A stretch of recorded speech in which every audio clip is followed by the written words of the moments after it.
dites-vous que quand vous êtes quelqu'un de très discret, justement, à la base, et que vous faites empoisonner, ça veut dire que celui qui vous a fait ça, c'est quelqu'un qui est autour de vous. Et ça m'a rendu très parano, tu vois. Je savais plus qui est qui aborder, de qui m'approcher. À quel moment t'as su que tu as été empoisonné?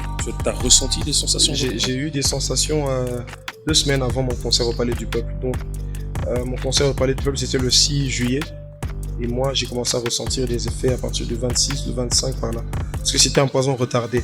Donc, c'est fait pour ne pas ressentir les effets tout de suite. Et puis, juste après, on t'apprend que tu as des organes qui sont défectueux ou que quelque chose tourne pas rond et tout ça. Ouais. J'ai raté un rendez-vous médical qu'on avait parce que j'avais une prestation. Oh là, ça c'était... Aïe. Tu vois? T'as pas mangé le soir là? Laisse tomber. C'était difficile, tu vois? Parce que d'où elle est, maintenant, il y a aussi ce combat-là dans sa tête de se dire le temps passe, le temps file. Et toi, tu rates un rendez-vous médical pour une prestation. En fait, ça veut dire que toi, t'es pas pressé. Hein. Tu n'es pas dans l'urgence. Tu vois? Ma femme a à peine 1 mois de grossesse. Entre guillemets, on a connu des cas où quelqu'un a 6 mois de grossesse, il fait une fausse couche à 5 mois. Et je vais vous avouer que j'avais très peur que ce genre de situation puisse m'arriver. Surtout après que Dieu me demande de sortir cette chanson-là, je dis, ah Seigneur, qu'est-ce que tu me fais encore? Tu vois? Mais Dieu m'a dit, sors la chanson. Et je l'ai sortie. Et comme je disais, le diable combat souvent le mariage parce qu'il sait aussi que la force d'un homme dans sa destinée augmente, décuple lorsque il s'associe à une autre personne. Surtout quand c'est une bonne personne. La Bible dit, 1 chassera 1000, 2 chasseront 10 000. Ta force d'Aaron, le jour où tu te maries, devient 10 fois supérieure à la force que tu avais quand tu étais célibataire. Chapitre Vivant est un podcast de témoignages authentiques. Ici, on ne demande pas aux invités d'être parfaits, ni d'avoir un beau discours. On leur demande juste d'être vrais. Chaque personne est un chapitre d'une histoire plus grande, celle que Dieu écrit à travers les vies humaines. Nous sommes tous des lettres vivantes, lues par tous. Ce podcast est simplement un endroit où ces lettres sont lues à haute voix.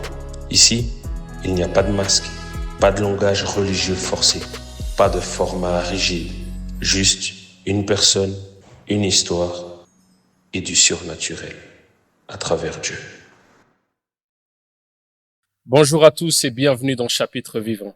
Aujourd'hui, j'ai le privilège et l'honneur de recevoir un homme qui m'est cher et qui a marqué une partie de ma vie tant par sa musique, mais surtout par son humilité. J'ai l'honneur de recevoir mon frère David Isé. Bonjour mon frère. Bonjour Devon. Comment tu vas? Ça va très bien, Dieu fait grâce. Et toi-même? Ça va, merci beaucoup. Oh, tu vas toujours bien, on dirait. Pour l'instant, hein, Dieu merci. Alors j'aimerais juste, passage obligé, que tu puisses te présenter pour les 3 personnes qui ne te connaissent pas. 3 personnes, oulala, je crois qu'il y en a peut-être un peu plus, mais bon. Voilà, je suis David Isé, serviteur de Dieu dans la parole et dans la chanson, artiste, chanteur professionnel et congolais, de père et de mère. Faites pas attention à mon nom, hein. Je suis vraiment congolais. Je suis né à Kinshasa, j'ai grandi à Kinshasa.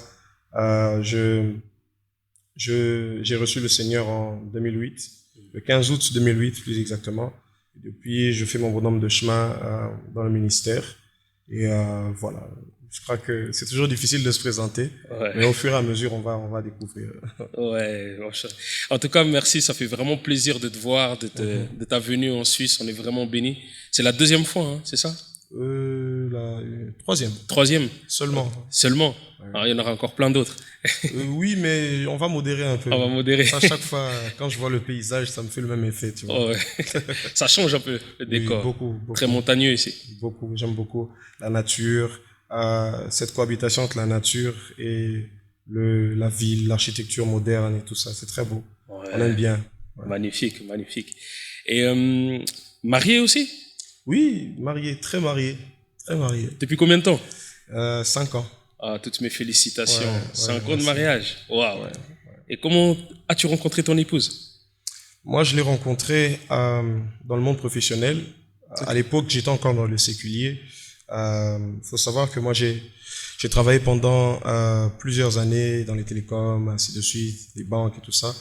Et à l'époque, j'étais dans une boîte d'internet, fournisseur d'internet, et elle était dans une télécom, et nos boîtes travaillaient ensemble. Du coup, moi j'étais dans un service et je devais me rendre dans leur bureau, dans leur service et tout ça. Et quand j'arrive, je la vois. Oh. Ouais. Je me rappellerai toujours, ce jour-là, je suis arrivé dans la pièce, tu vois, quand tu vois quelqu'un qui te parle, qui frappe à ton esprit, mais elle me connaissait pas, naturellement, j'étais un parfait inconnu. Et quand je l'ai vue, il y a quelque chose qui a bougé au-dedans de moi, tu vois, ça m'a beaucoup parlé. Et puis après, bon, c'est passé comme ça, hein.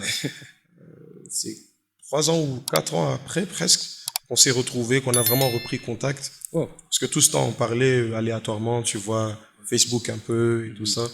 Mais c'est vraiment vers un peu 2019 par là qu'on a repris vraiment contact et tout ça. Et puis les 2020, et nous, ça allait très vite.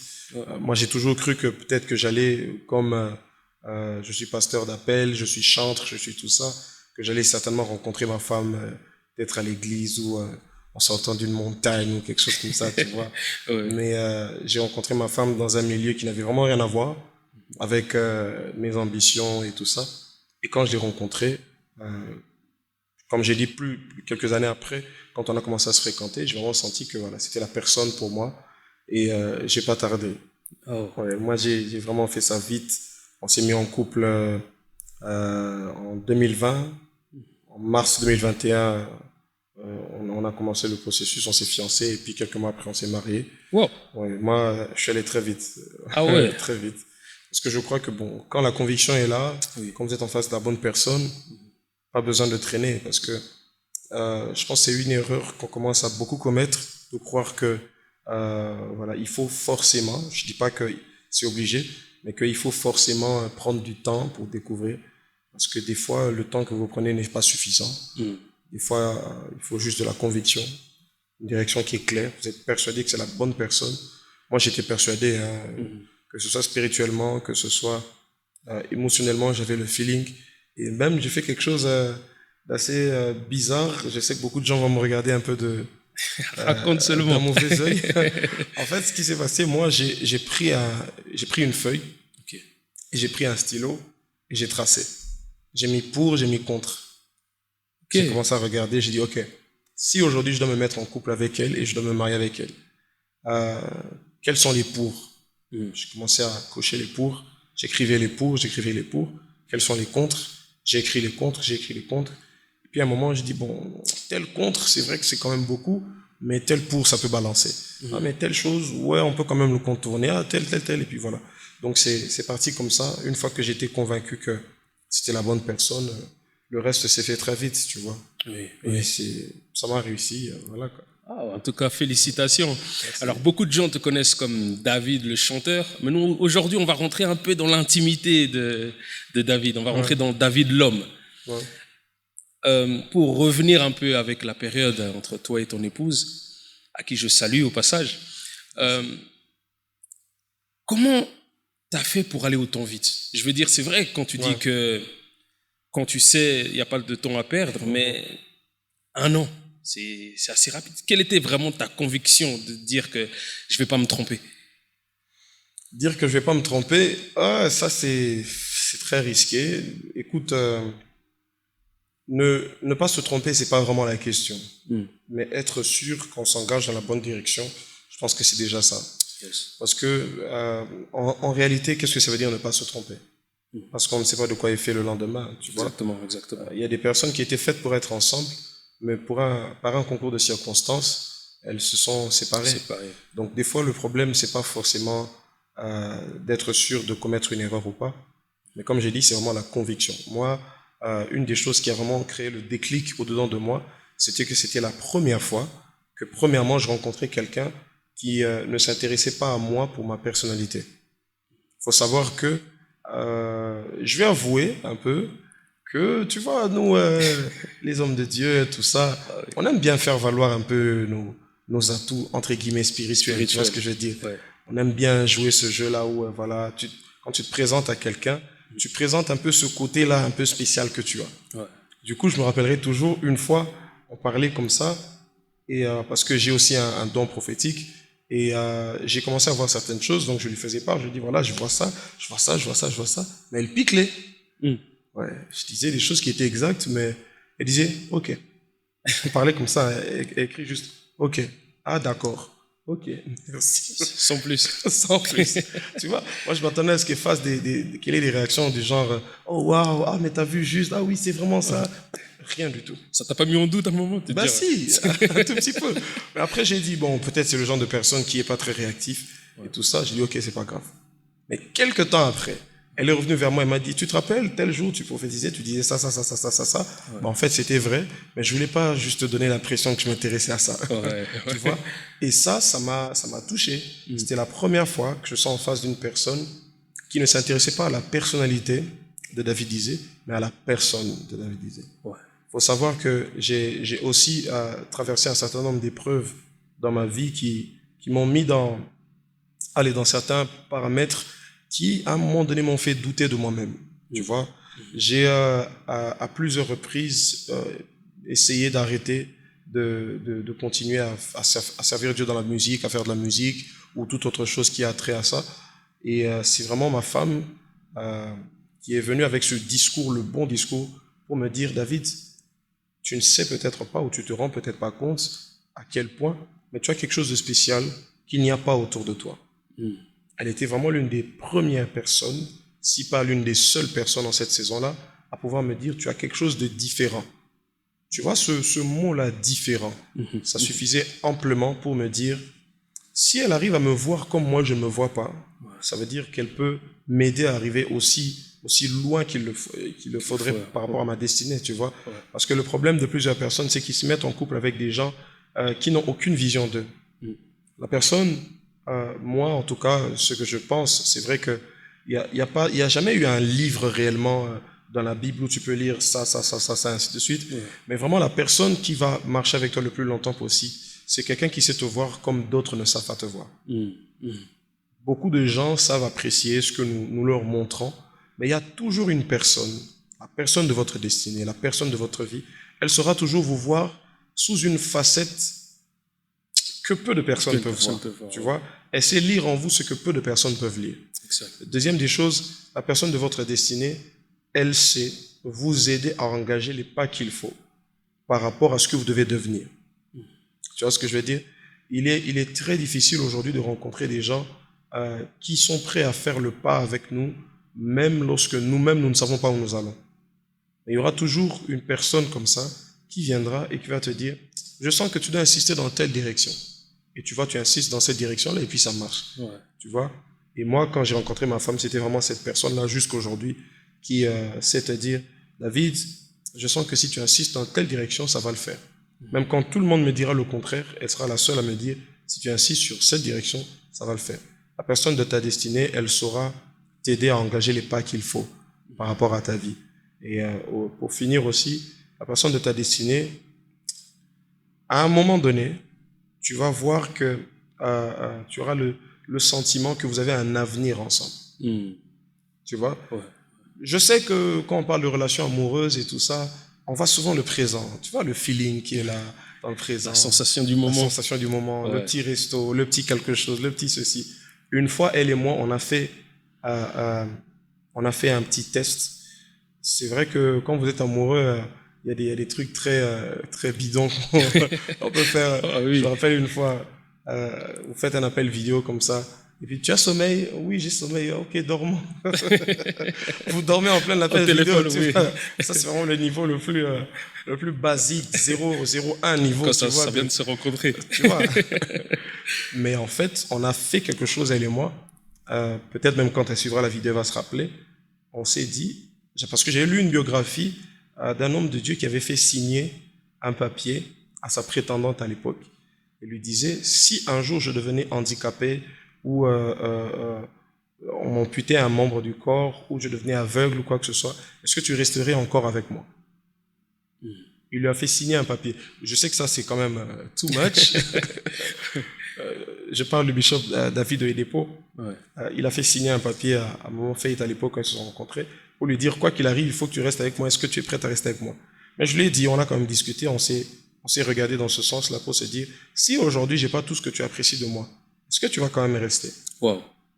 Elle m'a dit, ce que j'ai vu de toi, c'est ce que je vais toujours travailler à ce que l'on puisse garder. Wow. Wow. Et ça m'a dit qu'il y a eu un déclic, tu vois. C'est-à-dire, elle me voit pas comme seulement ce que je suis maintenant, comme le visage que je lui montre maintenant, mais elle voit un quelque chose qu'elle va toujours travailler de sorte à pouvoir garder le plus longtemps possible. Il y a une version de toi, une version de Deron, que ta femme, ton épouse, voudra toujours garder et ne jamais perdre. Et ça, c'est vraiment quelque chose qui montre que c'est la personne de ta destinée. Au-delà du moment présent, elle voit un avenir, elle voit quelque chose, elle voit vos projets, elle voit ainsi de suite. Et ça, c'était extraordinaire. Pour moi, je ne pouvais pas hésiter, tu vois. Pour finir, le jour où on est allé, parce qu'on commençait à se préparer pour le mariage et tout ça, on allait regarder un peu les alliances et tout ça, on se renseignait. Et un jour, on est allé chercher des alliances dans un magasin. Et quand on est arrivé, elle est arrivée avant moi. Moi, j'étais en retard. Bref, j'étais un peu en retard et tout ça. Juste un tout petit peu. Un tout petit peu. 5-10 minutes. Ouais, tu vois. Mais elle est arrivée avant moi. Elle a eu le temps de faire son choix et tout ça. Et quand je suis arrivé, je regarde les alliances qu'elle avait choisies. Moi, je me dis, je vais faire 60 à 80 ans de mariage. Il faut que ce soit une bague un peu à la Lil Wayne, tout ça, tu vois. Un truc... bien flashy. Tu vois un peu. Mais quand j'arrive, elle a choisi un truc très simple. Très, très, très simple. Je dis, tu choisis pas ça pour faire, je sais pas moi combien d'années avec. Je commence à regarder d'autres alliances et tout ça. Et quand je regarde, je vois qu'elle était triste. Elle a fermé son visage. Bon, je connais ma personne, je sais que ça c'est un code pour me dire alerte rouge. Stop. Tu vois. Alors j'ai dit, ok, d'accord, qu'est-ce que toi tu voulais à la base? Elle m'a montré son choix. Et maintenant, quand je prête attention, je vois que c'était exactement les mêmes alliances que mes parents avaient. Wow. Ouais. Pourtant, quand on s'est rencontrés, et même quand elle a rencontré mes parents et tout ça, elle n'a pas vraiment eu beaucoup de temps avec eux. Donc, c'est difficile pour... Et puis, même s'il y avait eu du temps, c'est difficile pour quelqu'un de se rappeler de la forme des alliances de son beau-père. Ouais, exactement. Tu vois un peu. Je lui pose la question, mais qu'est-ce qui a fait que tu choisis ça? Pourquoi tu as choisi ça? Elle dit, je sais pas, quand je suis arrivé, on m'a juste dit de prendre ça. Je dis, on sait qui? Il dit, tu sais qui c'est? Je dis, ah, ok.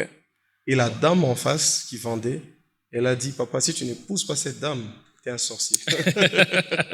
T'as fait le choix vite. Tu vois, alors j'ai dit, ok, tant mieux alors. Donc c'est un peu comme ça que ça s'est passé pour moi.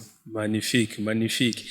Et c'est vrai que tu es une personne qui est de notoriété publique, mais en même temps, tu es très discret.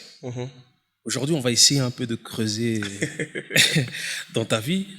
J'ai vu, donc comme tu as dit, 5 ans de mariage, 5 ans de belles années, je pense bien. Et comment on tient durant 5 ans? Je veux dire, il y a des moments, il y a des hauts, il y a des bas, il y a des jours où tu te dis... Je ne veux pas en dire plus, moi je dois rentrer à la maison ce soir. Ok, tu n'en dis pas plus, mais si à moi tu demandes, ok, d'accord, merci. Je te vois la balle.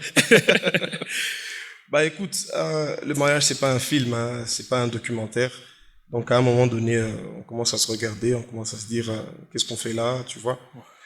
Mais la vérité, c'est que, comme j'ai dit tout à l'heure, il y a toujours ce quelque chose qui vous donne l'impression que vous êtes en train de construire quelque chose ensemble. Et moi, je crois que c'est le plus beau côté du mariage. Au-delà de la fête et tout ça, en tout cas, si ça ne tenait qu'à moi, je ferais mon mariage dans le bureau, on nous bénit au bureau, et c'est fini, on part en voyage de noces. Exact. Te dire à quel point, moi, Dieu m'a fait grâce, j'ai réussi à préparer mon mariage un peu plus tôt. Il y a 2 choses que j'ai fait en priorité, ou même 3 si tu veux. La première, c'était acheter les items, comment dire, tout ce qu'on demande pour la liste de la dot. Ouais. J'ai acheté ça plusieurs mois avant le mariage. Au point où même, tu vois, chez nous, les Bantous, on demande aussi les vestes de papa, tout ça. J'avais acheté la veste et je l'avais acheté il y a tellement longtemps que le jour où j'allais déposer la dot, je l'ai emmené au pressing. Wow. Parce que j'ai dit, si ça se trouve, ça s'est chiffonné, ils vont pas apprécier. Tu vois. J'ai pris il y a tellement longtemps. Donc, première des choses, j'ai pris les items de la dot. Deuxième des choses, je nous ai pris des billets d'avion pour partir en voyage de noces. Parce que pour moi, c'était pas la fête, c'était pas le tout ça. C'était nous d'abord. C'était vous, exactement. Puis, troisième des choses, j'ai fait les réservations de la salle et tout ça, et ainsi de suite, tu vois. Au départ, on avait même un débat, elle et moi, sur le nombre d'invités. Parce que moi, je me disais, mais écoute, je suis quand même ce que je suis par la grâce de Dieu, tu vois, moi, je veux... peut-être 800 personnes. Je dis quoi? C'est trop. Tu vois? Et ça, c'est vraiment quelque chose que je dois dire aussi. La personne de ta destinée, elle va toujours être le côté que toi, tu n'es pas. Elle va toujours avoir la vision des choses que toi, tu n'as pas. Tu vois? Il faut que ce soit ce genre de personne qui sache arrêter un peu ta folie. Tu vois? Exactement. Tu dis, ouais, moi, je veux 800 invités. Elle te dit, papa, 800 personnes, c'est trop. C'est trop. Ah, vraiment. C'est trop. Je dis, non, je connais beaucoup de monde. Elle dit, oui, tu connais beaucoup de monde. Mais parmi tout ce beaucoup de monde que tu connais, qui sont vraiment précieux pour toi? Et c'est là que j'ai commencé à casser. Bon, ceux qui me suivent et qui ne sont pas venus à mon mariage. Ils sont aussi précieux. Vous êtes aussi précieux, je vous aime. Mais voilà, vous comprenez un peu le contexte, s'il vous plaît. Donc, j'ai dû faire ce choix-là. Pourquoi j'en parle? Parce que le mariage, c'est surtout cette vie que vous construisez ensemble. J'insiste beaucoup sur le terme construire parce que, tu sais, quand il y a un chantier, quand il y a une grande bâtisse qui est en train de se mettre en place, généralement, je ne sais pas si on le fait aussi ici, mais généralement chez nous au pays, on met le croquis, on met le plan juste à côté. Une maquette de ce à quoi l'œuvre doit ressembler. De sorte à ce que chaque fois que tu viens sur le chantier, même quand tu vois quelque chose de très chaotique, tu as toujours à côté l'image de ce à quoi ça doit ressembler à la fin. Et des fois, le mariage, c'est ça. Quand vous avez toujours cette vision, comme j'ai parlé d'avenir tout à l'heure, vous avez cette vision de ce à quoi vous devez ressembler dans 10 ans, dans 15 ans, dans 20 ans. Ce projet d'avenir que vous avez construit, élaboré ensemble, vous devez toujours continuer à le regarder. Ça fait que quand il y a des épreuves, quand il y a des défis, il faut toujours être là à se dire, rappelle-toi, on s'est toujours dit ça. Rappelle-toi, nous, on ne devrait pas suivre ce chemin parce qu'on a toujours estimé qu'il fallait ceci. Ça va sur des choses simples comme des choix qu'on va faire à gauche et à droite, même sur le lieu où on veut vivre, même sur le genre de maison que l'on veut, même sur l'éducation des enfants, tu vois. Personnellement, j'ai toujours cru que mes enfants devraient suivre une certaine éducation assez stricte par rapport à leur foi surtout. Donc ça fait que même si on va se retrouver dans un contexte où on est dans un pays islamique par exemple, on va tout faire pour chercher une école chrétienne. Tu vois ce que je veux dire? Donc il y a ce quelque chose là où vous devez toujours garder une vision de départ que vous avez élaborée ensemble, que vous avez construit ensemble, et que vous continuez tout le long du chemin à pouvoir garder. La deuxième des choses, c'est, comme j'ai dit, cette personne qui a séduit l'autre au départ. Et ça, c'est quelque chose de très difficile à garder dans le mariage. La réalité du mariage est telle que quand on a des dates et tout ça, chacun se met sur son 31, ainsi de suite. Tu vois, le date, c'est le moment où chacun veut paraître dans sa meilleure version, dans son meilleur visage, ainsi de suite. Il n'y a pas de mal à ça. Mais des fois, on ne se rend pas compte que dans le mariage, on ne sera pas toujours au top. Tu vois, le mariage, c'est ce genre de championnat où c'est un peu comme la Ligue 1 ou la Liga, si tu veux, où tu vas voir un Barcelone, je suis barcelonais en passant, merci.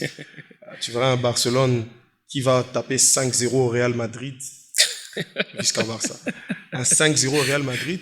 Et puis la semaine d'après, il va perdre contre Eibar. 4-0. Frère, 4-0 contre Eibar, alors que tu viens de battre le Real Madrid. C'est exactement ça le mariage. Ça veut dire qu'on ne sera pas à 100% chaque jour. Si je peux enchaîner plusieurs concerts ou des prestations ou des ceci ou de cela, je ne vais pas toujours être dans le mode compétitif ou le mode grand format chaque jour dans le mariage. Il y a des jours où tu vas découvrir que ta femme, par exemple, il y a des jours où elle a envie d'être seule. Il y a des jours où elle est juste calme, sans qu'il y ait un problème, mais elle a juste besoin d'être dans son coin. Ainsi de suite, tu vois. Tout ça, c'est des choses quand vous rencontrez au fur et à mesure. Ça vous permet de faire des ajustements, ainsi de suite. Maintenant, aujourd'hui, avec les réseaux, avec tout ce qu'on voit, avec les influenceurs et des couples, ils te font des vlogs de leur journée. En réalité, c'est peut-être une fois sur 30 jours. C'est pas vraiment comme ça qu'ils vivent tous les jours. C'est pas Cendrillon, tu vois. Parce que chaque jour, il y a des défis. Parce qu'il faut savoir aussi qu'en tant qu'enfant de Dieu, on est toujours confronté à un combat spirituel permanent en ce qui concerne le mariage. Le diable n'aime pas le mariage. Le diable, s'il y a une des choses que le diable combattra toujours, c'est le mariage. C'est le mariage. Entre guillemets, lui-même, il est célibataire en plus. Tu vois, j'ai jamais entendu parler de Satan qui va se marier. Non. Jamais. Depuis qu'il était Lucifer, jusqu'à ce qu'il ait été précipité, jusqu'à la fin. On n'a jamais entendu parler de ça. Tu vois, il est contre la famille. C'est pour ça même qu'on l'appelle le serpent. Est-ce que tu as déjà vu des serpents qui marchent en troupe, en famille, papa serpent, maman serpent, les enfants serpent? Jamais. Ça, c'est la semence du serpent. Il est contre tout ce qui réunit, contre tout ce qui est ensemble, contre tout ce qui est familial. Il est contre ça. Voilà pourquoi on a toujours, dans notre quotidien, ça va sur des petites choses comme sur des petites incompréhensions, sur des sujets aussi importants, aussi capitaux, comme par exemple l'épreuve que ma femme et moi avons traversée, attendre 5 ans pour avoir un enfant, ainsi de suite. Ça va sur des petites choses comme ça jusqu'aux plus grandes. Le mariage, c'est surtout 2 personnes qui partagent la même vision, la même alliance avec Dieu et qui décident de marcher avec, tout simplement. Et comme je disais, le diable combat souvent le mariage parce qu'il sait aussi que la force d'un homme dans sa destinée augmente, décuple, lorsqu'il s'associe à une autre personne, surtout quand c'est une bonne personne. La Bible dit, 1 chassera 1000, 2 chasseront 10 000. Ta force d'Aaron, le jour où tu te maries, devient 10 fois supérieure à la force que tu avais quand tu étais célibataire. Ton impact, certains de mes amis m'ont même dit, en fait, David, toi, depuis que tu t'es marié, ta carrière a fait un fiouf, c'est monté très vite. Beaucoup plus vite encore que le rythme que tu avais avant. Parce que c'est vrai, dans les choses de la destinée, dans le monde spirituel, je ne suis plus la même personne, j'ai plus le même poids, j'ai plus la même autorité, et ainsi de suite. Donc le mariage, c'est vraiment un monde qu'il faut aborder avec beaucoup de responsabilité. Et je crois que si vous voyez des gens qui font 20 ans, 30 ans, 40 ans ensemble, il faut vraiment les apprécier parce que ça demande beaucoup de responsabilité, ça demande beaucoup d'efforts, ça demande beaucoup de renoncement, beaucoup de compromis. Ça demande aussi d'abandonner certaines petites choses qu'on avait pour soi, tu vois, ton ego, ton amour propre et tout ça. Une fois, par exemple, moi, j'étais le genre de personne, si tu ne dis pas s'il te plaît, je vais pas te rendre le service. Je sais que c'est un peu très coincé de ma part. Bon, j'ai fait les collèges catholiques, tout ça, donc j'ai eu une éducation assez carrée, tu vois. Ça fait que au début, ma femme me sert, par exemple, elle dit, bah, la table est dressée. Je boude un peu, je me coince là, je dis, jusqu'à ce qu'elle va dire que la table est dressée. Ou bien jusqu'à ce qu'elle va dire s'il te plaît. Tu vois, ce truc-là un peu... mais j'ai appris à vivre autrement. Parce que à quoi ça me sert pour un s'il te plaît de frustrer l'autre, alors qu'en réalité, elle avait juste la bonne intention de me faire du bien. Tu vois ce que je veux dire? Exact. Donc le mariage, c'est tout ça. Si vous êtes quelqu'un d'égoïste, je vous déconseille de vous marier. Allez chercher Dieu, allez prier, chercher le brisement. Si vous aimez trop votre petit coin, votre personne, votre ego, surtout les gens qui sont trop dans le truc. Ah, moi, j'aime pas qu'on blague avec moi, j'aime pas. C'est pas encore prêt. Faut vraiment attendre. Une fois, j'ai partagé ça, je disais, le mariage, c'est vraiment pour des personnes qui sont prêtes à faire beaucoup de concessions. Moi, j'ai beaucoup de respect pour les femmes, les mères, ainsi de suite, parce que tu vas te rendre compte que, surtout nos mères, nous, les mères africaines, c'est vraiment des personnes qui ont fait beaucoup de concessions pour leur famille. Moi, personnellement, par exemple, ma mère, elle était femme au foyer. À côté, plus tard, quand on a grandi, elle a commencé à faire des affaires. Elle a renoncé à sa carrière, ainsi de suite, parce qu'elle avait beaucoup d'enfants. On était à 7. Tu as 7 enfants, t'as pas la même vie que quelqu'un qui a un seul enfant ou deux, ainsi de suite. Elle a renoncé à la carrière qu'elle voulait faire en tant qu'assistante sociale. Elle s'est concentrée sur nous, sur notre éducation, ainsi de suite. Et ça lui a réussi, tu vois. L'histoire lui a rendu ce mérite-là, tu vois ce que je veux dire. Ça, c'est des choses qui arrivent quand tu es conscient de ce que tu dois mettre de ta personne par rapport à la vision que vous avez, par rapport au plan que vous avez, et ainsi de suite. Wow, de très beaux conseils pour ceux qui sont sur le point de se marier ou qui envisagent de se marier. Et tu as dit que 5 ans sans enfant. Et ma question, ça serait, comment tu attends durant les 5 ans la réponse? Parce que je pense que ça devait être aussi une prière. Comment tu attends pendant 5 ans la réponse à ta prière, en sachant que tu es un chanteur et que tu chantes pour Dieu. Et dans les paroles auxquelles tu chantes, tu demandes de croire, d'avoir la foi, de garder espoir. Et peut-être, sûrement, d'autres personnes ont été bénies par tes chants. Mais toi, il y a toujours ce manque de réponse. Comment tu fais? Ou comment vous faites? Parce que dans notre communauté, on a tendance à pointer un peu du doigt. Peut-être que c'est la faute à elle, ou peut-être que c'est la faute à lui. Comment tu fais? Wow, c'était pas facile, hein. C'était très difficile.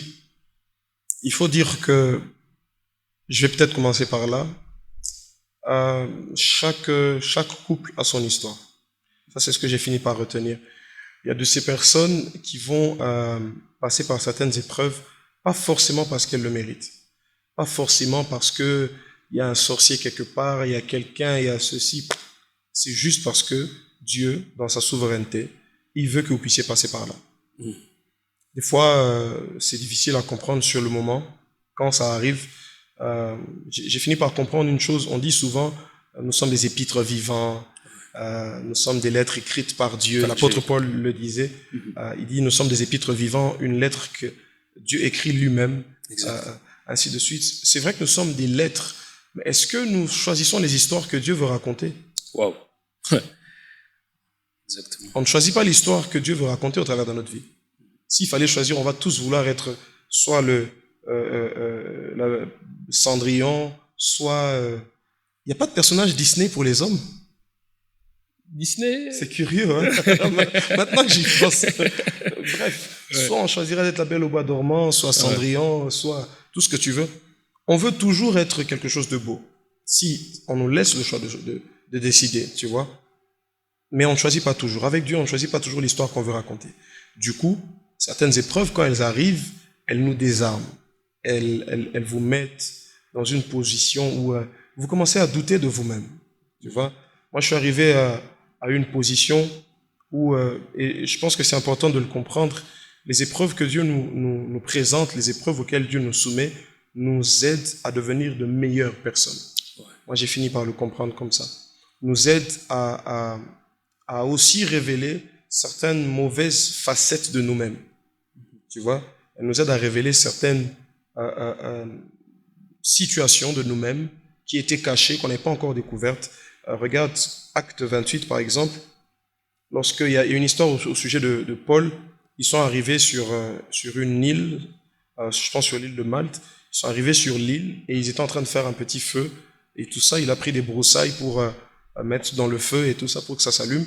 Et quand il a jeté une des broussailles, quand il a rapproché sa main du feu, la Bible dit qu'il y a une vipère qui est sortie de la broussaille et qui l'a mordu. Donc le feu a tendance à révéler tout ce qui est caché. Le feu a tendance à révéler tout ce qui était dissimulé. J'ai même envie de dire, le feu de l'épreuve va révéler une facette de toi, un caractère de toi qui était dissimulé. Le feu de l'épreuve va révéler ce côté mesquin de toi qui était caché, que tu arrivais à bien maquiller, que tu arrivais à bien cacher, ou bien ce côté faible de toi que tu arrivais à bien contourner par d'autres mécanismes, par d'autres efforts, et ainsi de suite. Dieu, en nous faisant passer par l'épreuve, il ne veut pas nous détruire. Et ça, c'est vraiment quelque chose que moi, j'ai fini par comprendre et que j'aimerais faire comprendre à quelqu'un. Quand Dieu te fait passer par une épreuve, le but n'est pas de te détruire. Le but, c'est simplement de t'éprouver et c'est de révéler une meilleure version de toi. En fait, Dieu a une très haute opinion de toi. Il a une si haute opinion de toi qu'il estime que pour que toi-même aussi tu te rendes compte, il doit te faire passer par une épreuve. Tu vois? Et moi, j'ai fini par le comprendre. Parce qu'au début, c'était pas facile. Tu vois, tu pries pour les gens, un peu comme tu as dit. Je me rappelle encore, en 2024, au mois de janvier, j'étais à Bukavu, au Kivu. Je suis parti prier, participer à un programme. Et pendant le programme, il y a une famille qui est venue vers moi. Ils ont voulu prier avec moi. J'ai prié pour eux. Ils m'ont dit, homme de Dieu, ça fait, je sais plus, 3 ans ou 4 ans qu'on est mariés, qu'on n'a pas d'enfants et tout ça. Alors j'ai prié pour eux. Et je leur ai dit, l'année d'après, Dieu va vous visiter. Wow. Ouais. Non, j'ai pas dit l'année d'après, j'ai dit la même année. La même année. Nous étions au mois de janvier. Et avant que l'année ne se termine, la femme était tombée enceinte et elle a même accouché. Ils n'avaient pas mon numéro, ils ne savaient pas comment me retrouver et tout ça. Et un jour, par l'entremise du pasteur de cette église-là, ils ont eu mon contact et ils m'ont partagé leur témoignage. Tu vois, c'est exactement ça. Et leur témoignage est venu juste dans la période où moi, je commençais à me remettre en question sur tout et sur rien.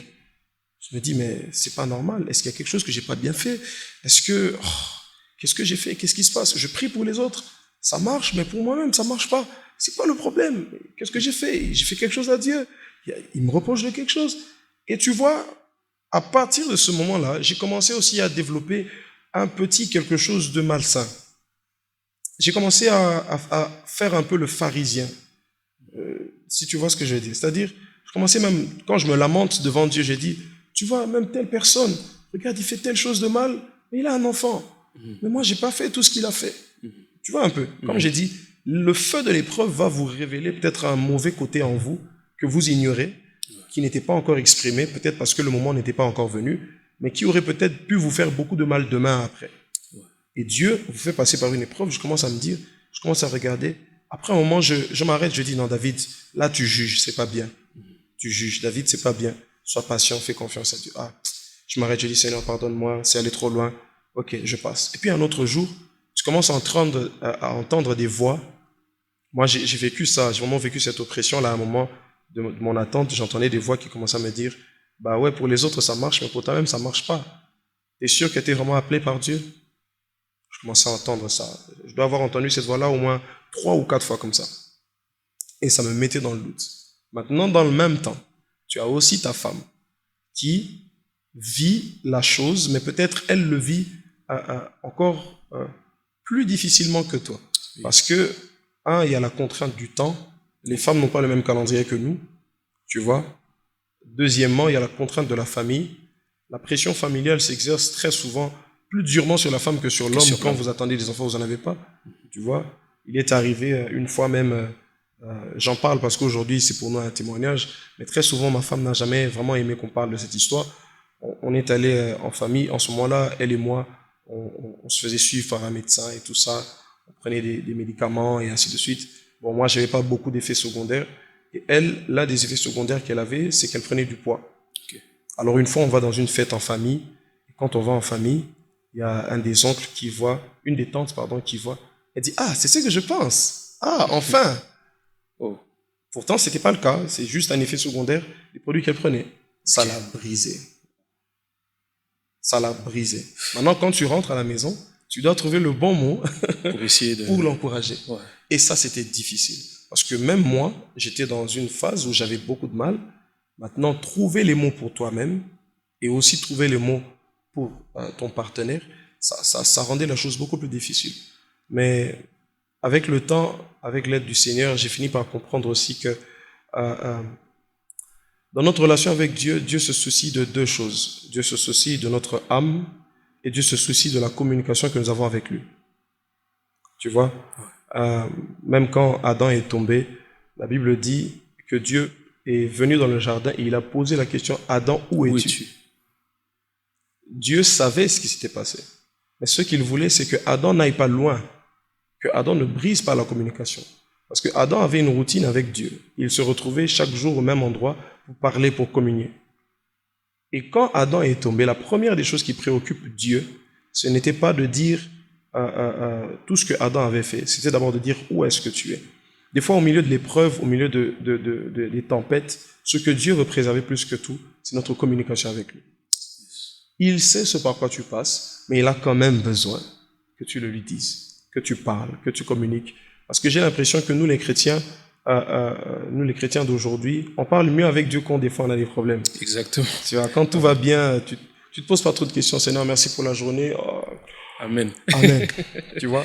Ouais. Mais quand vraiment tu passes par des épreuves, c'est là que tu apprends à découvrir Dieu d'une autre manière, à communiquer avec Dieu d'une autre manière. Ça va au-delà de tes sens. Tu vois, quand tout va mal, c'est vraiment ton esprit au-dedans de toi qui commence à parler à Dieu, qui commence à monter. D'ailleurs, la Bible dit, l'esprit de l'homme le maintient au jour de la maladie.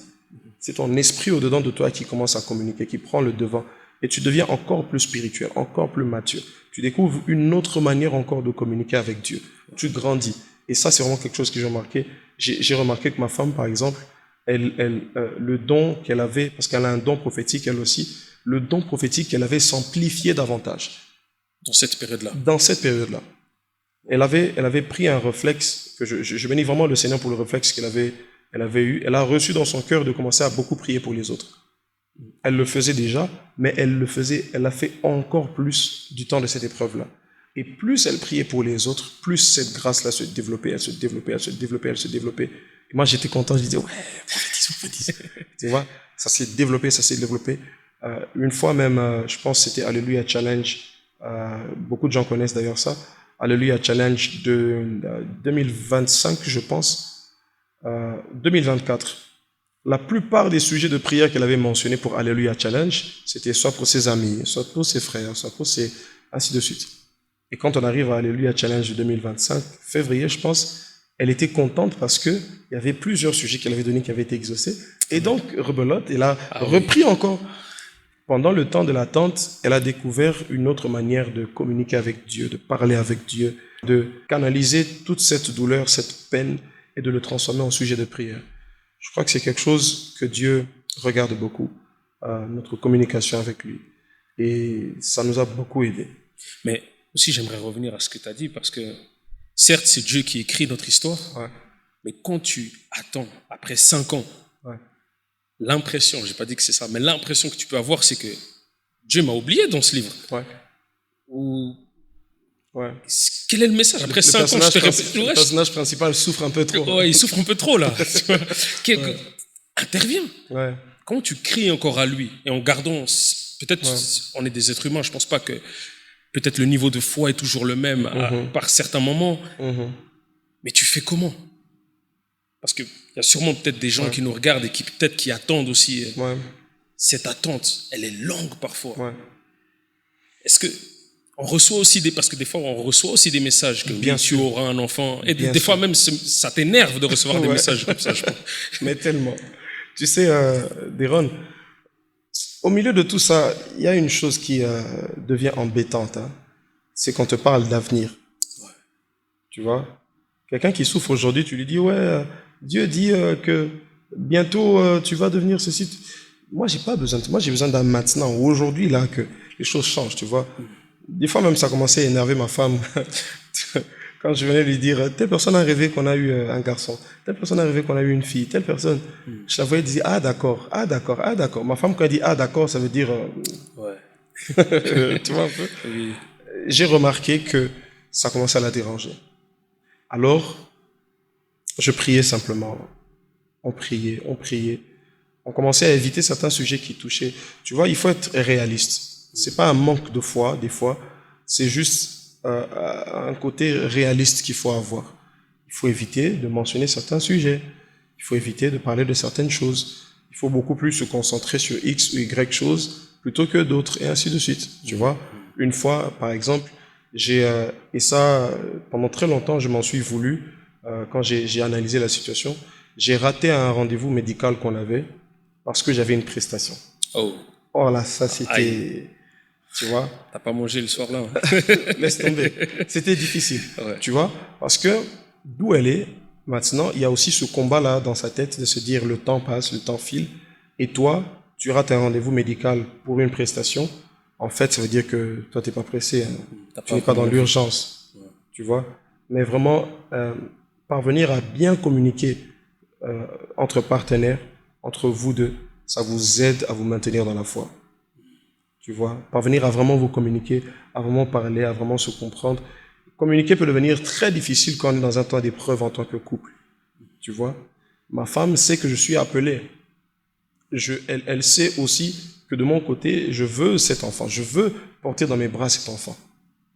Mais à un moment donné, ça devient difficile à comprendre, ça devient difficile à accepter, ça devient difficile et tout ça. Donc vraiment, la communication entre couples, c'est quelque chose qui peut beaucoup aider. Et surtout, si vous avez des personnes autour de vous qui vous aident, supporter cette épreuve, supporter cette étape. Maintenant, pour répondre peut-être à ta question, comment tenir bon au milieu de cette épreuve, c'est s'accrocher aux seules certitudes que vous avez. J'ai appris avec Dieu à m'accrocher aux seules certitudes que j'ai. Si j'attends que Dieu, par exemple, me donne du pain et que j'ai déjà du beurre, je vais dire, Seigneur, tu m'as déjà donné le beurre. Merci. Si j'attends à ce que Dieu me donne une maison, mais qu'en attendant, je dors par terre, je dis, au moins, quand il pleut, je suis en sécurité. Tu vois? À un moment donné, il faut apprendre à s'accrocher aux certitudes. Des fois, l'attente de la promesse peut être très longue, peut être très difficile, et elle va te demander de s'accrocher sur les certitudes. Et moi, il y a une chose qui m'a vraiment beaucoup aidé pendant cette période. Ma femme, par exemple, chaque fois que je voyageais, je lui ramenais un petit cadeau ou un petit quelque chose qui lui rappelait à quel point elle était spéciale pour moi, tu vois, et qui lui faisait aussi un petit rappel qu'elle est la maman de la maison, elle est ceci, elle est cela. Je vais te faire rire. Ma fille, quand on est à la maison, très souvent, elle fixe beaucoup un objet en particulier dans la maison. C'est une maman kangourou que j'avais ramenée d'Australie. Une maman kangourou avec son bébé dans son ventre. Ouais. C'est un des objets que mon bébé fixe le plus dans la maison. Je sais pas, peut-être qu'elle comprend, ça lui dit quelque chose, tu vois.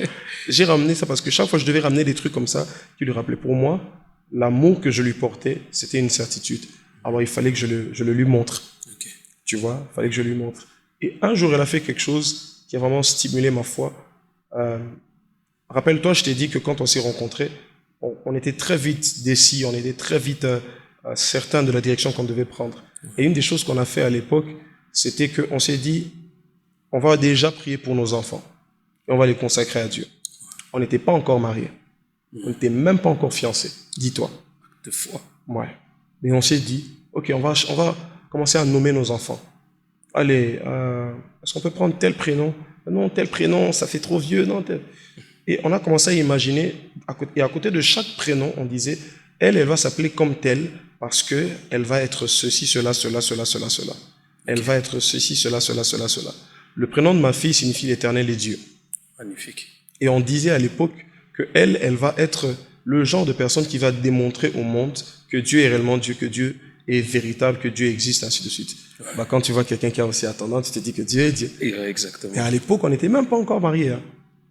On a fait ça. Et j'ai pris tous les prénoms qu'on avait choisis, tous les noms, parce que c'était vraiment prénom, nom, post-nom. Incroyable. Tout est planifié. Moi, je suis quelqu'un de très fou. Ouais. Et j'ai rencontré quelqu'un qui m'a aidé dans ma folie. Donc, tant mieux. Tu vois? Ouais. Je suis parti avec à la montagne, j'ai prié, j'ai dit, Seigneur, c'est vrai qu'officiellement, tu ne connais pas encore tes enfants. Regarde, on a décidé déjà les noms qu'on va avoir pour nos enfants, ainsi de suite. Je te les présente. Alors, un jour, ma femme m'offre un bracelet sur lequel elle avait inscrit tous les noms qu'on avait arrêtés en 2020. Quand j'ai vu les noms, ça m'a comme ouvert les yeux. J'ai dit, ah oui, mais en fait, j'avais consacré mes enfants à Dieu. Ouais. Je ne suis pas en train de chercher quelque chose qui n'existe pas. Ils existent déjà. Ces enfants que je cherche, Dieu ne va pas me les fabriquer puisqu'ils existent déjà. Ils sont déjà là quelque part. Maintenant, la bonne prière, ce n'est plus de dire, Seigneur, donne-moi des enfants. C'est plutôt de dire, Seigneur, fais venir ces enfants qui étaient déjà consacrés à toi. Amen. Amen. Et comme je t'ai dit, on avait même décidé de l'ordre qu'allait avoir leur naissance. On avait dit que la première, ça allait être une fille. Ma fille, mon premier bébé, c'est une fille. C'est une fille. Wow, félicitations d'ailleurs. Amen, merci. Et même son nom décrit même la circonstance dans laquelle elle est venue, et ainsi de suite. Tu vois, pour te dire à quel point, comme j'avais dit tout à l'heure, il faut qu'il y ait une maquette que vous allez regarder chaque fois. Vous allez vous rappeler chaque fois, on avait dit ceci, on avait prévu ceci, on avait pensé comme ceci pour notre avenir. On s'était toujours dit que ça allait se passer comme ceci, et ainsi de suite.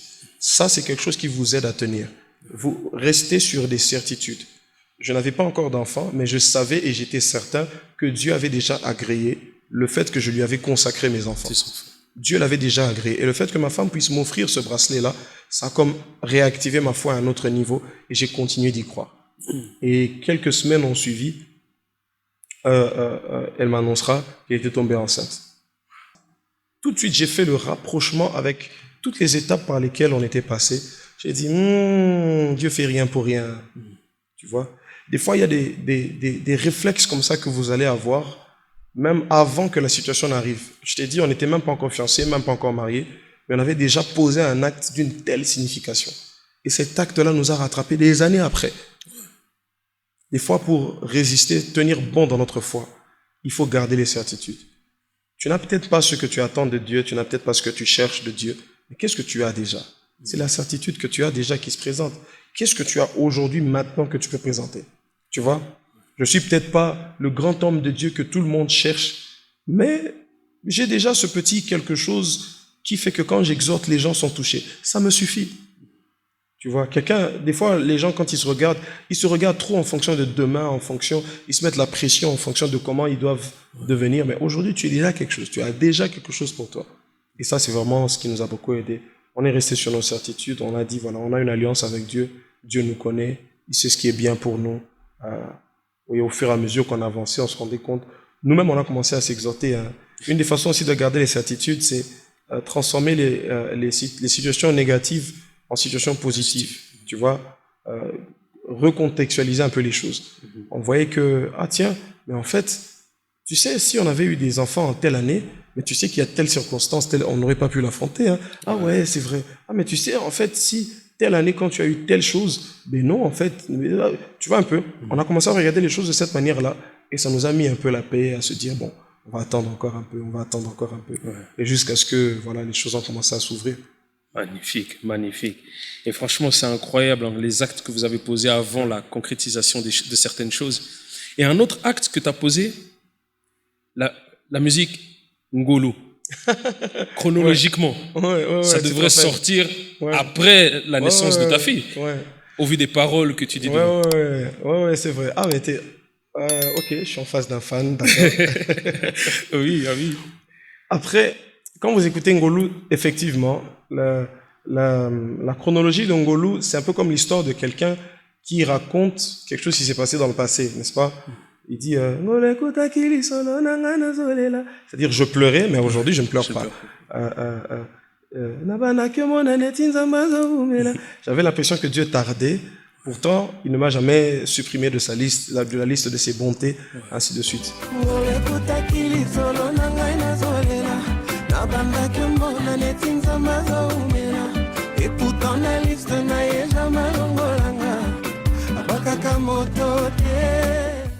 Effectivement, ce chant-là, je l'ai reçu en 2023. C'est vraiment un des chants qui m'a le plus porté pendant cette attente-là. Vraiment, je le chantais tout le temps. Et même pour la petite histoire, peut-être que je n'ai pas fait attention, mais dans le deuxième couplet, c'est ma femme qui a chanté. Ok. C'est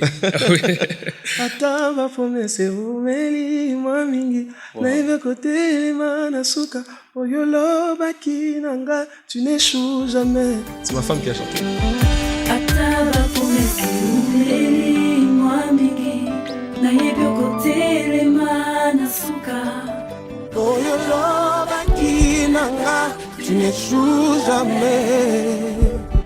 Magnifique. Et on s'était promis que cette chanson-là, on allait l'enregistrer ensemble. Parce qu'à l'époque où je l'avais reçue, c'est vraiment un chant qui nous a fortifiés, ça nous édifié. On va attendre, on va s'attendre à Dieu, ainsi de suite. Et puis, j'ai dit, ok, cette chanson, je vais la sortir. Genre, si ma femme a couché lundi, vendredi, je la sors. Tu vois? Et un jour, Dieu me dit, tu vas sortir cette chanson avant. Je dis, mais non, mais c'est pas logique, mais non, comment c'est possible? J'ai pas encore reçu mon miracle. Comment je vais chanter la victoire avant la guerre? Tu vois? Il m'a dit, prouve que tu as la foi. Wow. Chante ton action de grâce avant même de recevoir le miracle. Alors, en août, on enregistre la chanson. Tu vois? Ma femme a à peine 1 mois de grossesse. Entre guillemets, on a connu des cas où quelqu'un a 6 mois de grossesse, il fait une fausse couche à 5 mois. Et je vais vous avouer que j'avais très peur que ce genre de situation puisse m'arriver. Surtout après que Dieu me demande de sortir cette chanson-là, j'ai dit, ah Seigneur, qu'est-ce que tu me fais encore? Tu vois? Mais Dieu m'a dit, sors la chanson. Et je l'ai sortie. Et voir après comment les choses se sont produites et comment les choses se sont suivies. Il y a quelqu'un, le jour où j'ai posté la naissance de ma fille, il m'a dit, tu es passé par tout ça? Et tu nous as quand même conduit des chants comme Ngolo. Moi, j'avais l'impression que tout allait bien dans ta vie. Limite, il voulait me dire, mais tu fais bien semblant. Je dis, non, je faisais pas semblant. Je posais des actes de foi. La foi, c'est pas faire semblant. La foi, c'est pas nier la vérité. Mais la foi, c'est confronter la réalité, pardon. La foi, c'est pas nier la réalité. La foi, ce n'est pas refuser la réalité. La foi, ce n'est pas faire un déni de la réalité. La foi, c'est confronter la vérité. Celle de la parole de Dieu, celle de notre foi, celle de nos convictions, la confronter à la réalité et lui dire à la réalité, ça, c'est ce qui est la vérité, c'est ce qui doit réellement être.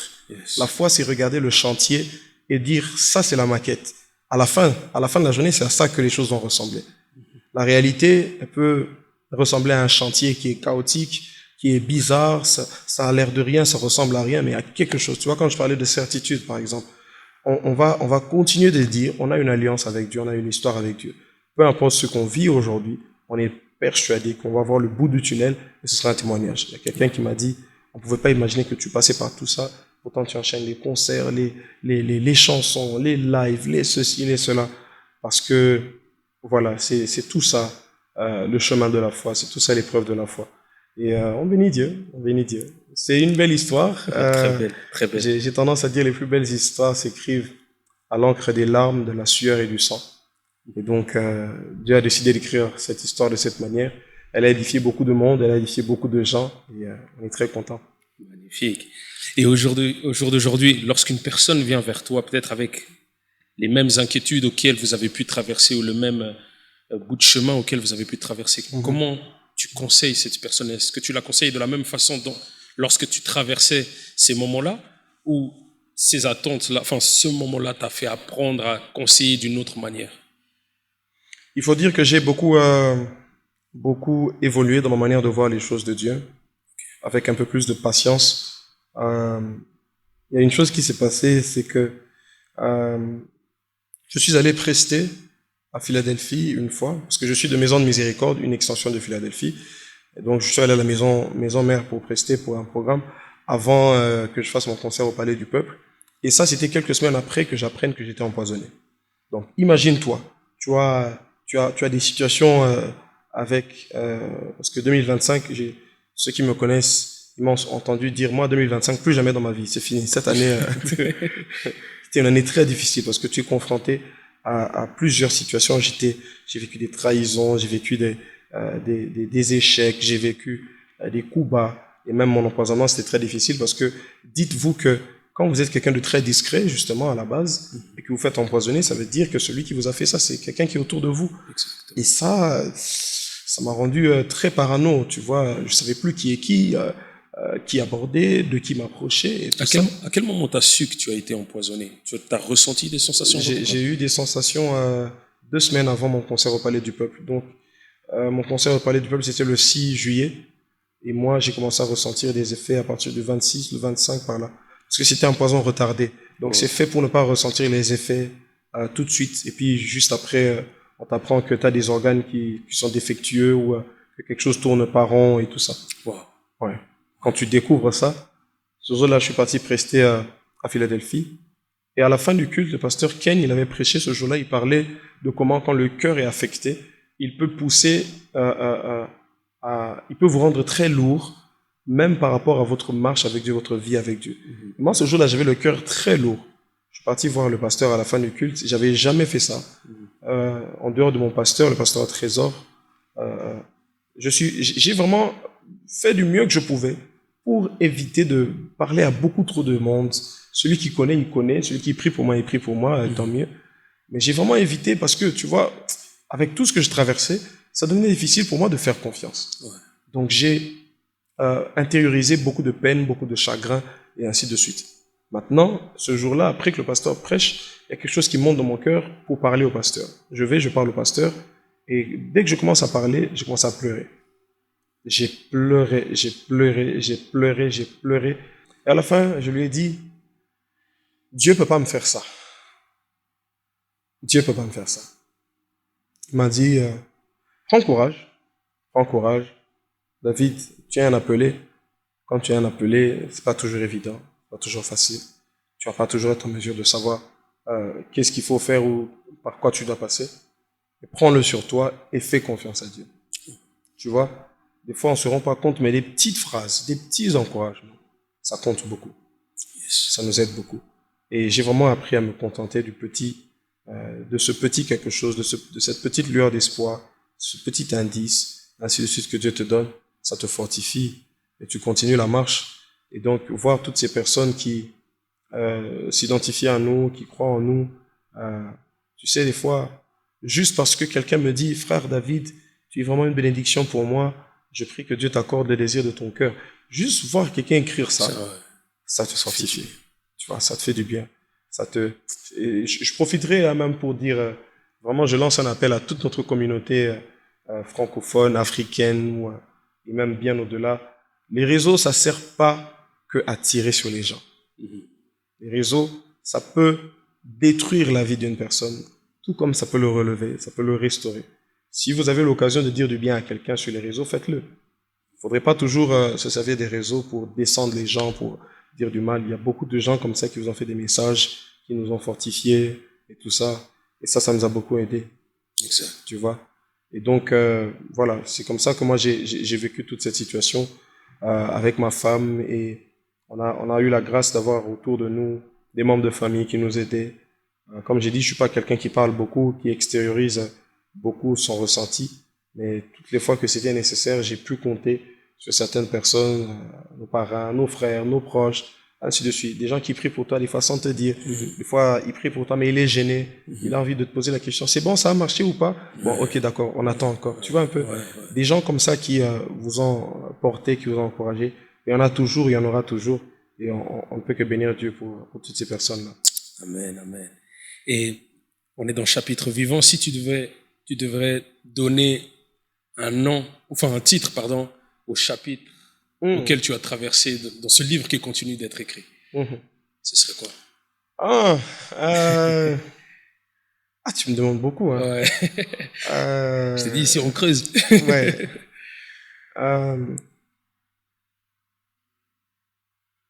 Allez, je dirais quand la patience devient ta seule option. Ouais. Ouais. Quand la patience devient ta seule option. Tu as prié. D'accord, attends. Tu as semé. Bah, attends que ça pousse. Ouais. Tu as ta femme est enceinte. Bah, attends.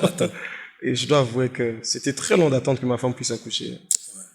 Je crois que la patience, c'est vraiment la chose que Dieu a le plus cultivée en moi, que Dieu a le plus développée en moi. Vraiment, ce chapitre de notre vie, c'est quand la patience devient ta seule option. C'est pas arrivé pas parce que Dieu ne t'a pas exaucé, mais parce que Dieu veut que tu attendes. C'est pas encore, ça n'a pas encore répondu pas parce que Dieu ne t'a pas exaucé, mais simplement parce qu'il faut attendre. Il y a des prières auxquelles Dieu exauce dès l'instant où on a prié, mais qui demandent simplement d'être patient. Et moi, j'ai vraiment appris la patience. J'ai vraiment appris la patience. Et j'ai même calqué ce principe où je l'ai dupliqué à plusieurs autres domaines de ma vie. Parce que tu vois, quand tu es quelqu'un qui est très ambitieux, très déterminé, tout ça, tu n'aimes pas quand les choses tardent. Tu n'aimes pas quand il y a des résistances. Tu n'aimes pas quand ça répond pas tout de suite et tout ça. Mais vraiment, j'ai appris avec Dieu qu'il fallait être patient. Il fallait apprendre à faire un pas après l'autre. Apprendre à avancer petit à petit. Apprendre à se dire que si ça se fait pas aujourd'hui, bah ça va se faire demain. Si ça se fait pas demain, bah forcément le surlendemain. Mais une chose est sûre, c'est que ça va se faire. Ça va se faire. Vraiment, comme j'ai dit dans Ngolo, si tu ne viens pas le matin, je t'attendrai le soir. Si tu viens pas le soir, je t'attendrai la nuit. Bref, une chose est sûre, c'est que tu manqueras pas au rendez-vous. Ça, c'est vraiment ce que j'ai appris avec Dieu. Amen, amen, amen. Alors, j'aimerais avant de terminer, que tu puisses donner un message d'encouragement à ces personnes qui sont peut-être en train de traverser ce que toi, Dieu t'a fait grâce de passer ce chemin. Un message d'encouragement et une prière à la fin pour toutes ces personnes. Alors, on est dans le chapitre vivant. Yes. Et je crois qu'il n'y a rien de plus vivant que l'expérience qu'on a soi-même avec Dieu. Je sais qu'il est possible qu'on ait besoin d'encouragement, qu'on ait besoin d'une parole, d'un quelque chose. Mais croyez-moi, Dieu vous connaît. Vous avez une histoire avec lui, vous avez une marche avec lui, vous avez votre expérience avec lui. Dites-vous que ce que vous traversez est simplement un autre visage de lui qui veut vous révéler. L'épreuve par laquelle vous passez est simplement une autre manière par laquelle vous avez l'occasion de le découvrir. Je pense que si Daniel n'était pas tombé dans la fosse au lion, pourtant il priait 3 fois par jour, mais au-delà de prier 3 fois par jour, s'il n'était jamais tombé dans la fosse au lion, il n'aurait jamais découvert cette facette de Dieu qui ne laisse jamais tomber ce qui se confie en lui. Donc je crois que l'épreuve, elle ne vous définit pas, mais elle vous permet de définir Dieu autrement, de regarder Dieu autrement. Ce n'est pas parce que vous avez fait plusieurs années sans enfant que vous êtes stérile, non. Vous êtes simplement dans une étape, une épreuve qui vous permet de définir Dieu comme celui qui peut tout donner, même ce que les hommes n'ont pas. J'ai vu des femmes qui n'avaient pas de trompe et qui ont eu des enfants. J'ai vu des hommes qu'on avait déclarés stériles, qui ont fini par avoir leurs enfants. J'ai appris avec Dieu que Dieu peut être ce que personne ne peut être. Dieu peut donner ce que personne ne peut donner. Votre épreuve ne vous définit pas. Elle va juste révéler un côté de vous que vous ne connaissiez pas. Elle va juste révéler révéler une vipère, un serpent, un mauvais côté, un mauvais caractère dont vous devez vous débarrasser. Abraham, avant de recevoir Isaac, Dieu lui dit, je suis l'Éternel, Dieu Tout-Puissant, marche avec droiture devant ma face. Pourtant, c'est le Père dans la foi. Mais vous allez vous rendre compte que dans sa marche, Abraham avait beaucoup menti. Abraham avait beaucoup dissimulé des choses, des ceci, des cela. Dieu lui fait passer par des épreuves pour donner naissance à un nouvel Abraham. L'épreuve que vous traversez a pour but de donner naissance à une meilleure version de vous-même. Une version que aujourd'hui ou que demain, dans 10 ans, dans 5 ans, vous allez beaucoup apprécier, que vous allez dire, il fallait seulement que je passe par là, que Dieu me communique ce que je devais recevoir. Et pour finir, faites confiance à Dieu. Quand la patience devient votre seule option, tout ce que vous avez à faire, c'est de faire confiance à Dieu. Il est écrit, ta parole est une lampe à mes pieds et une lumière sur mes sentiers. Très souvent, on veut la lumière sur le sentier parce que on est habitué aujourd'hui à conduire des voitures. Tu as un phare qui se projette jusqu'à 100 mètres, donc tu vois jusqu'à 100 mètres de la route. On aime bien voir très loin, on aime bien voir comment ça va se passer demain, après-demain. On aime bien être dans des situations où on y voit clair. On sait qu'on va commencer par cette étape, ensuite on ira à telle autre, ensuite on va faire ceci. L'homme aime bien quand tout est clair, mais des fois, ce que Dieu vous demande en premier, c'est que la lampe, qu'elle soit à vos pieds d'abord. Quand la lampe est à mes pieds, il faut qu'elle m'aide simplement à faire un pas, ensuite un autre. One step at a time, comme on dit en anglais. La lampe doit vous suffire pour faire un pas après l'autre. Des fois, au milieu de ces épreuves que vous avez, appréciez la lampe, le secours, l'aide de Dieu, la direction de Dieu, qui vous aide à faire un pas chaque jour, un tout petit pas. C'est insignifiant, ça ne change pas votre situation, mais au moins on avance, on passe à autre chose. J'ai appris à apprécier le Dieu de mes petits pas, le Dieu qui n'est pas seulement là quand j'attends de grands miracles, mais qui est là même chaque jour quand j'arrive à garder la foi, quand j'arrive à continuer de lui faire confiance en dépit de tout, en dépit de toutes les circonstances. Et je prie que vous puissiez l'expérimenter. Voilà. On va prier alors. Seigneur, je te bénis et je te glorifie. Je te remercie parce que il est dit de toi que tu es le maître des temps et des circonstances. Mais je le crois de tout mon cœur. Tu es aussi le maître, le metteur en scène de chacune d'entre elles dans nos vies. Seigneur, je crois qu'il n'est pas seulement question que les circonstances viennent dans nos vies de manière fatale ou de manière aléatoire, mais je le crois que tu es celui qui dicte le tempo, qui dicte le rythme dans notre vie chaque jour, à chaque étape. Voilà pourquoi je viens prier. Peu importe l'étape dans laquelle mon frère, ma sœur se trouve, cette famille se trouve à cet instant précis. Puisque c'est toi qui dicte le tempo, qui dicte la musique, je viens prier qu'ils sachent voir et reconnaître que c'est toi à la baguette, que c'est toi qui es derrière. J'ai appris derrière mon épreuve à reconnaître qu'il n'y a aucun moment de ma vie qui échappe à ton contrôle. Je prie que ce soit aussi le cas pour quelqu'un ici. Que sa foi en toi puisse grandir. Que sa conviction que tu ne le laisses pas, que tu ne l'abandonnes pas, puisse grandir et qu'elle puisse être la plus grande des certitudes. Cette certitude de dire que Dieu est avec moi, peu importe ce que je traverse. Cette certitude de dire, même si la promesse ne s'est pas encore réalisée, aujourd'hui j'ai déjà Dieu avec moi et c'est le plus important. Je viens prier aussi, Seigneur, pour quelqu'un qui a longtemps attendu, qui s'attend à toi, qui veut passer à un autre chapitre.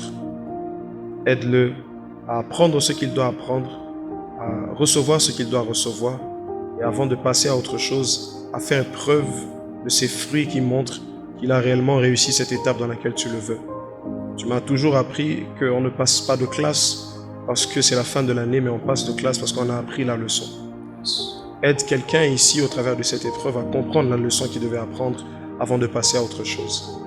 Et je viens prier aussi pour une troisième catégorie de personnes, pour ces personnes qui ont appris leur leçon, pour ces personnes qui ont fait leur classe et qui doivent passer à la prochaine étape, pour ces personnes qui ont reçu des promesses qui sont mûres et qui maintenant doivent s'accomplir. Père, que cela se réalise. Il est écrit, il n'y aura plus de délai dans l'accomplissement de mes promesses. Je viens prier pour quelqu'un ici qui est entré dans cette saison, dans cette phase où la promesse doit maintenant s'accomplir. Je viens prier que la promesse s'accomplisse avec accélération au nom de Jésus. Il est écrit, le plus petit deviendra un millier, le moindre une nation puissante. Moi, l'Éternel, je hâterai ces choses en leur temps. Quand le temps de la chose arrive, Seigneur, tu as tendance à hâter la chose, à accélérer sa vitesse. Je viens prier que ce soit le cas pour quelqu'un ici, que la vitesse de l'exaucement puisse s'accélérer et qu'il puisse palper son exaucement au nom puissant de Jésus. Seigneur, je viens prier finalement que pour tout un chacun d'entre nous, peu importe l'étape où nous nous trouvons, tu prennes soin de nous, tu prennes soin de nos cœurs. Il y a tellement de défis, il y a tellement de difficultés que nous rencontrons au jour le jour. Et nous voulons croire que tu es avec nous. Nous voulons croire avec certitude que, comme il est écrit, même lorsque nous passons par le feu, que le feu ne va pas nous consumer. Que même lorsque nous passons par les eaux ne vont pas nous submerger. Même lorsque nous serons dans la fosse aux lions, tu seras avec nous. Que ta présence, que ton accompagnement soit la plus grande certitude pour nos vies, chaque jour, à chaque heure et à chaque pas que nous devons entreprendre. Je te dis merci pour les témoignages. Je prie que ce témoignage dépose une sémence dans le cœur de quelqu'un qui va lui aussi lui donner à son tour de témoigner. Seigneur, nous prions que cela se fasse dans la vie de toutes ces personnes et que tu nous donnes d'avoir encore des sujets de témoignage demain. J'ai chanté Ngolou parce que j'ai vu ta main. Je prie que le témoignage que quelqu'un va vivre lui donne un sujet d'action de grâce, un sujet de louange, une nouvelle chanson, un cantique nouveau. Que cela soit un témoignage, un souvenir. Merci parce que tu le fais. Au nom de Jésus. Amen. Amen, amen, amen. Dieu vous bénisse. Yes.